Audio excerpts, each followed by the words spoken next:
इस वीडियो में हम आपको क्लास 9th एनुअल एग्जामिनेशन 2023 का ये हिंदी अपनी मातृभाषा हिंदी का ये क्वेश्चन है। इसका हम पूरा 100 ऑब्जेक्टिव बताएंगे। आप लास्ट तक बने रहिए और लाइक करके सब्सक्राइब कर लीजिए, क्योंकि 100 ऑब्जेक्टिव आपको सही सही सॉल्व करके आपको किसी चैनल पर नहीं बताया जाएगा। चलिए शुरू करते हैं। इससे पहले जो है मैथ, सोशल साइंस का वीडियो दिया गया है, आप प्लेलिस्ट में चेक कर सकते हैं। देखिए क्वेश्चन है, मुंशी जी के बड़े भाई क्या थे? तो मुंशी जी के बड़े भाई दरोगा थे। मगध के प्राचीन राजधानी कहाँ थी? तो मगध की प्राचीन राजधानी, सॉरी यहाँ पर हम टिक लगाना भूल गए। मगध की प्राचीन राजधानी जो है व्यवहार। आचार्य शीलभद्र किस विषय के विद्वान माने जाते थे? तो आचार्य शीलभद्र जो है योग शास्त्र के विद्वान माने जाते थे। देखिए ग्राम गीत है, हृदय की वाणी है। कौन शकरकंद उबालकर बैठी मन ही मन कुट रही थी? तो बिरजू की माँ। किसने कहा देख दिया मिलिट्री टोपी? तो बिरजू ने कहा। बांस की झाड़ी के उस पार किसका घर है? तो बांस के झाड़ी के उस पार लरेना खवास का घर है। ठीक है, ये आप स्टोरी पढ़िएगा तो आपको पता चल जाएगा। अगला क्वेश्चन है, भारत में पहली बार सिनेमा कब दिखलाया गया? 6 जुलाई 1896 ईस्वी को। बोलने में साधारण आदमी के अनुपात में से तिगुना समय कौन लेता था? अष्टावक्र। अष्टावक्र शीर्षक पाठ में नर्स ने किसे पुकारा? कुल्फी वाले को। टोल्स्टॉय के घर में शीर्षक पाठ के अनुसार लेखक किसके साथ यासनाया पोलियाना के लिए रवाना हुए? तो रूसी मित्र यूरा के साथ हुआ था। गोवा चेरापूंजी की वर्षा की तरह मरुभूमि में क्या बरसाता है? तो सूरज बरसाता है। जसढोल का क्या अर्थ है? जसढोल का अर्थ होता है प्रशंसा करना। जिसमें मनोबल है, आत्मबल है, शारीरिक बल है और दूसरे किस्म के बल हैं, उसे यात्रा करने से कोई नहीं रोक सकता। भारतीय रेलवे हमें क्या सिखाती है? सहिष्णु बनाना सिखाती है।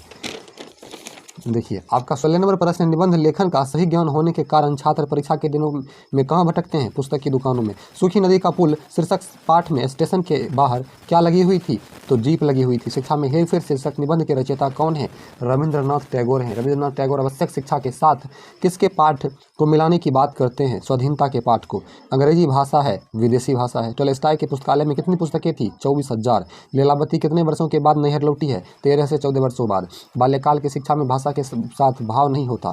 शिक्षा में हेरफेर किस पाठ की पंक्ति है? तो यह शिक्षा में हेरफेर पाठ की पंक्ति है। अब कैसे छूटे राम नाम रट लागी पद के रचयिता कौन है? तो रैदास हैं।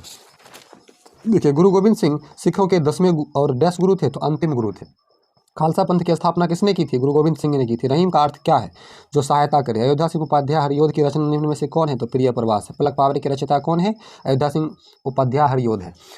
स्पंदन में चीर निस्पंदन बसा करंदन में आहत क्या होता है? विश्व हंसा होता है। ये आप पोएम पढ़िएगा, ये पदखंड का है। निम्न में हरिवंश राय बच्चन की कविता कौन है? तो आ रही रवि की सवारी।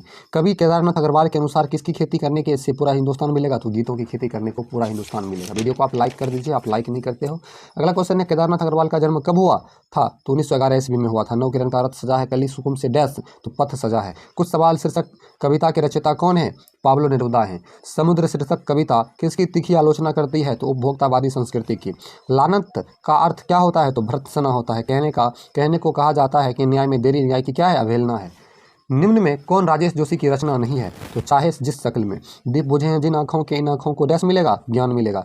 कभी क्या पार करने से पहले बच्चों को रुकने के लिए कहते हैं? तो सड़क पार करने से पहले बच्चों को रुकने के लिए कहते हैं। निमों की मौत पर शीर्षक कविता किसकी रचना है? तो विजय कुमार की है। यदि सारी नदियाँ मीठी है तो समुद्र अपना नमक कहाँ से पाता है? यह पंक्ति किस कविता से उद्धृत है? तो कुछ सवाल कविता से उद्धृत है। सालों साल किसने चिट्ठी नहीं लिखी अम्मा को? तो निम्मो नहीं लिखी। नाचारी गीत कहाँ की मोहक परंपरा रही है? मिथिला की। बिहार में प्रचलित लोकगीतों में कितने मुख्य भेद हैं? 5। ये सेकेंड हिंदी का है दोस्तों। संगीत विशेषज्ञ किनको संगीत मार्तंड कहा करते थे? समुद्रगुप्त को।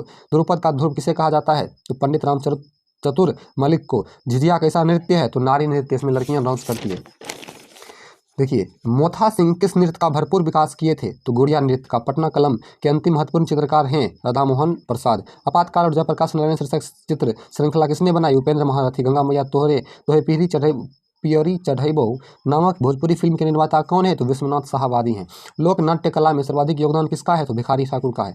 बिहार बंधु नामक पत्रिका के संपादक कौन थे? केशव राम भट्ट थे। पटना चित्रशैली के प्रमुख चित्रकार कौन है? तो जयराम दास हैं। बिस्मिल्लाह खां का पुनर्जन्म कब हुआ था? 1916 ईस्वी को हुआ था। देखिए अगला प्रश्न आपका है, समा चकेबा कहाँ का मुख्य नृत्य है? तो मिथिला का है। नृत्य के क्षेत्र में शोभना नारायण को किसने निखारा? बिरजू महाराज ने निखारा। आजादी शब्द का विलोम क्या होता है? गुलामी होता है। सदैव का संधि विच्छेद क्या होगा? सदा प्लस एब होगा। पा का उच्चारण स्थान क्या होगा? ओष्ठ होगा।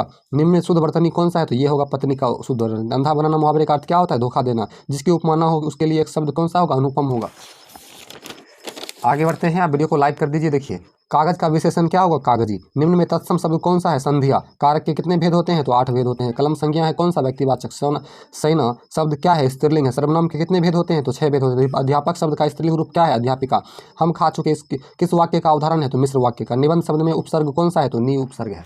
देखिए आगे बढ़ते हैं। भूत शब्द में प्रत्यय कौन सा है? तो कत है। निर्धरक कौन समास का उदाहरण है? तो अव्ययभाव समास का उदाहरण है। प प्लस अ प्लस रोहलंत प्लस ओ प्लस कोहलंत प्लस सोहलंत प्लस ओ, इन ध्वनियों के मेल से कौन सा शब्द बना है? तो प्रोकस बना है। त्रिभुज शब्द कौन सा समास है? त्रिभुज शब्द द्विगु समास है। काल के कितने भेद होते हैं? तो 3 भेद होते हैं। वर्तमान काल, भूतकाल, भविष्यकाल। समास शब्द का विलोम क्या होगा? व्यास होगा। बनावट के विचार से शब्द के कितने भेद होते हैं? तो 3 भेद होते हैं। ध्वनियों के मेल से बने सार्थक वर्ण समुदाय को क्या कहते हैं? तो शब्द कहते हैं। फास्ट बता रहे हैं ताकि आपका अधिक समय नहीं लगे, क्योंकि हिंदी है, सबका टिक लगाया गया है। देखिए मैं पढ़ूंगा। किस काल का उदाहरण है? तो भविष्य काल का उदाहरण। कौन खा रहा है? किस सर्वनाम का उदाहरण है? तो प्रश्नवाचक सर्वनाम का उदाहरण। निम्न में द्रव्यवाचक संज्ञा का उदाहरण कौन सा है? तो तेल।